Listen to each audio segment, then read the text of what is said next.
مسجد کو پاک کرنے کے لیے اگر مجبور ہو تو انسان اپنی واجب نماز چھوڑ کر مسجد کو پاک کرے گا اور اس کے بعد نماز پڑھے گا۔ مثلا اگر نماز کے دوران متوجہ ہو جائے کہ مسجد ایک جگہ نجس ہے، اب وقت نماز اگر تنگ ہے،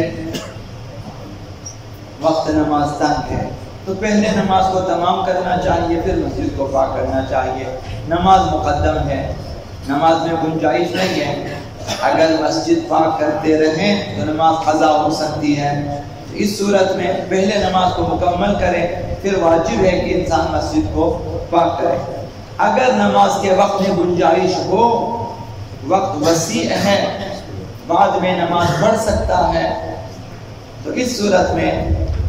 اگر نماز کے دوران ہی مسجد کو پاک کر سکتا ہے، اسی نماز کی حالت میں پاک کریں۔ مثلا آپ اٹھا سکتے ہیں کوئی چیز، یا مثلا جو ہے نہر کے کنارے ہو، پانی ساتھ میں ہو، جس طرح پہلے مسجدوں میں ساتھ ساتھ مثلا پانی وغیرہ، اگر اس طرح کا ممکن ہے کہ نماز کے دوران ہی پاک کرے تو نماز کے دوران پاک کرے، پھر بقیہ نماز پڑھے۔ اب اگر مسجد کو پاک کرنے کے لیے نماز کو توڑنا ہی پڑتا ہے، بغیر نماز توڑے پاک نہیں کر سکتے، تو لہذا اگر نماز کے بعد مسجد کا پاک کرنا ممکن ہو اور نماز کے بعد تک تاخیر کرنا مسجد کی بے حرمتی شمار نہیں ہوتی ہے، کوئی معمولی نجاست ہو کسی کونے پہ، دیوار وغیرہ پہ، مثلا بے حرمتی شمار نہیں ہوتی ہے،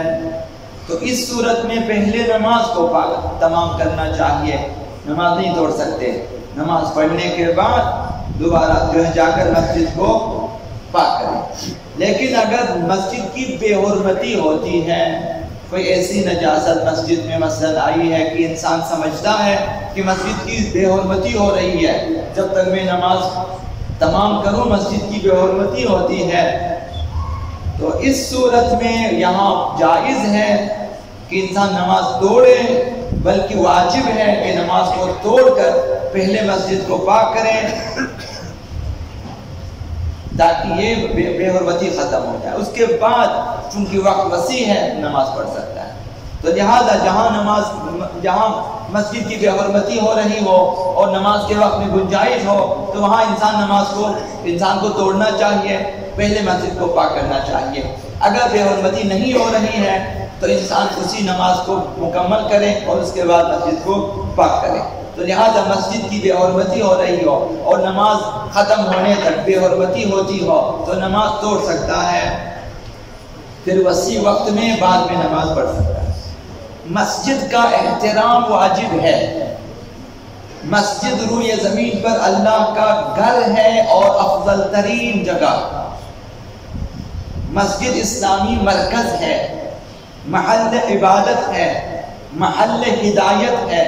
اور محل تربیت ہے۔ مسجد سے صراط مستقیم اور جنت کی ہدایت ملتی ہے اگر توحید کرنے والے ہوں۔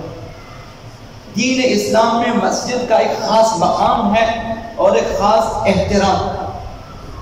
کسی کو بھی مسجد کی بے حرمتی کا حق نہیں ہے کہ توڑ پھوڑ کرے، بے حرمتی کرے،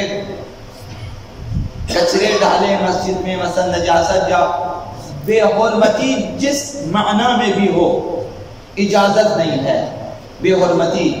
مثلا حتیٰ یہی تالیاں بجانا بھی اگر مسجد کی بے حرمتی شمار ہوتی ہے تو وہ بھی انسان کے لیے جائز نہیں ہے۔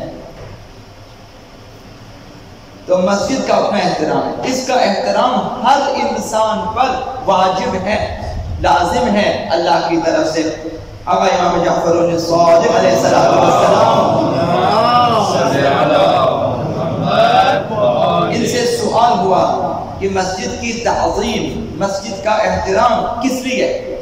تو فرمایا انما امر بتعظیم المساجد، خداوند متعال نے مسجد کی تعظیم اور احترام کا حکم دیا ہے، لأنها بیوت اللہ فی الارض، اس لیے کہ زمین پہ یہ اللہ کے گھر ہیں، مسجدیں اللہ کے گھر ہیں، اس لیے ان کا احترام ضروری ہے، اللہ کے گھر کا احترام واجب ہے۔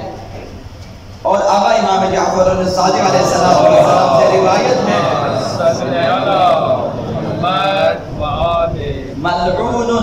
ملعون من لم یوقر المسجد، 2 بار فرمایا کہ وہ انسان ملعون ہے، اس پر اللہ کی لعنت ہے، اللہ کی لعنت ہے، رحمت خدا سے دور ہے، جو مسجد کا احترام نہ کرے، لاپرواہ ہے مسجد سے، گزرے بھی اسی جگہ سے، بیٹھے بھی اسی جگہ، کھانا بھی یہیں پہ کھائیں، سوئیں، یعنی بے احترامی میں کریں یہ سب، بے احترامی کی وجہ سے مسجد کو بے احترامی، کبھی انسان کی مجبوری ہوتی ہے مثلا احترام کے ساتھ آنا جانا کھانا پینا وہ اپنی جگہ، بے احترامی کے ساتھ مثلا لیٹے ہوتے ہیں، یہاں بنڈار ہوتی ہے، یہاں دنیا بھر کی باتیں ہوتی ہے، مثلا ہنسی مذاق، اور اس کے علاوہ بعض لوگ مثلا تو یہ بس جو بھی بے احترامی کی خاطر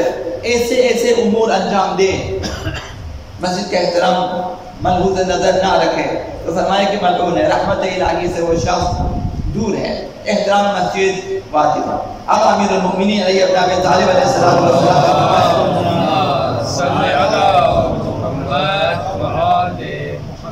مسجد کے احترام کرنے والوں کے بارے میں فرمایا کہ من وقر مسجدا، جو شخص مسجد کا احترام کرتا ہے، جہاں بھی ہو مسجد، ظاہر ہے اس مسجد کے لیے کوئی اپنا یا دوسرے کا ایسا کوئی مفہوم نہیں ہے، تمام مساجد اللہ کے لیے ہے اور تمام مسلمانوں کے لیے اس میں آنا جانا نماز پڑھنا عبادت کا حق ہے، کسی کو بھی روکنے کا اختیار شرعاً نہیں ہے، کوئی بھی کسی بھی مومن کو کسی بھی مسلمان کو مسجد میں آنے سے نہیں روک سکتا، شرعاً جائز نہیں ہے۔ تو فرمایا کہ جو بھی کسی مسجد کا احترام کرے القى اللہ یوم یلقاہ، قیامت کے دن اللہ سے اس حال میں ملاقات کرے گا کہ ضاحکا، خوشحال ہوگا وہ قیامت کے دن، مستبشرا، شاد و خندان ہوگا وہ اعطاہ کتابہ بیمینہ، خداوند اس کے نامہ اعمال کو اس کے دائیں ہاتھ میں دے گا۔ یہ اصحاب یمین، اصحاب یمین کامیاب لوگوں کے نامہ اعمال ان کے دائیں ہاتھ میں دیے جاتے ہیں، ناکام لوگوں کے نامہ اعمال ان کے بائیں ہاتھ میں دیے جاتے ہیں۔ تو مسجد کا احترام کرنا سبب بنتا ہے کہ انسان کامیاب لوگوں میں قرار پائے اور قیامت کے نامہ اعمال لائیں، فرشتے آگے سے سامنے سے اس کے دائیں ہاتھ میں دے دیں گے اور قیامت کے دن خوشحال ہو گئی۔ اور دوسری روایت ہے امیر المؤمنین علی بن ابی طالب علیہ السلام سے کہ کس حد تک مسجد کا احترام ضروری ہے، تو اس حد تک یہاں سے اندازہ لگا دے باقی کام جو ہم مسجد میں کرتے ہیں، نوشی، سگریٹ نوشی، مثلا پائپ کشی، مثلا ایسے بہت سارے امور اور ہنسی مذاق۔ آقا نے فرمایا کہ من اکل شیئا من الموذیات ریحها، جس نے ایسا کھانا کھایا ہے کہ جس کی بو سے دوسروں کو تکلیف ہوتی ہے، کوئی ایسا کھانا کھایا ہے جس کی بو سے مومنین کو تکلیف ہوتی ہے، فرمایا کہ فلا یقربن المسجد، وہ شخص مسجد میں نہ آئے۔ یعنی احترام مسجد، احترام مومنین، کہ اگر مثلا کسی طرح سے بھی جو انسان کا منہ بدبودار ہے کہ سرایت کرتی ہے اس کی بو دوسروں تک، یہی کہ پیاز کھا کے، لہسن کھا کے، مثلا ابھی تر و تازہ کھا کے ان کے منہ سے بو آتی ہے، مثلا دوسروں کو اگر تکلیف ہوتی ہو، تو فرمایا کہ احتراماً مسجد میں نہ آئے ہو، حرام نہیں ہے، وہ آ سکتا ہے مسجد میں، حرام نہیں ہے، جائز ہے، لیکن احترام مسجد میں نہیں آنا چاہیے۔ اسی طرح سے مثلا جو ہے جرابوں سے اگر مثلا بو آتی ہے تو انسان کے لیے حکم ہے کہ جراب باہر اتار کے آ جائیں یا پاؤں مثلا دھو کر آ جائیں۔ مسجدوں میں یہ انتظامات ہونا چاہیے کہ بہت سارے مسجدوں میں ایسے انتظامات نہیں ہیں،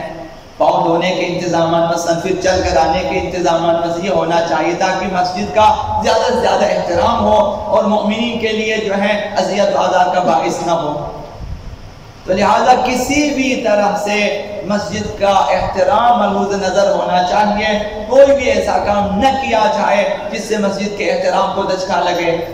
تو لہذا انسان پھر اس سلسلے میں اگر بے احترامی ہوتی ہو، مسئولیت ہے اس کی، قیامت کے دن سے پوچھا جائے گا۔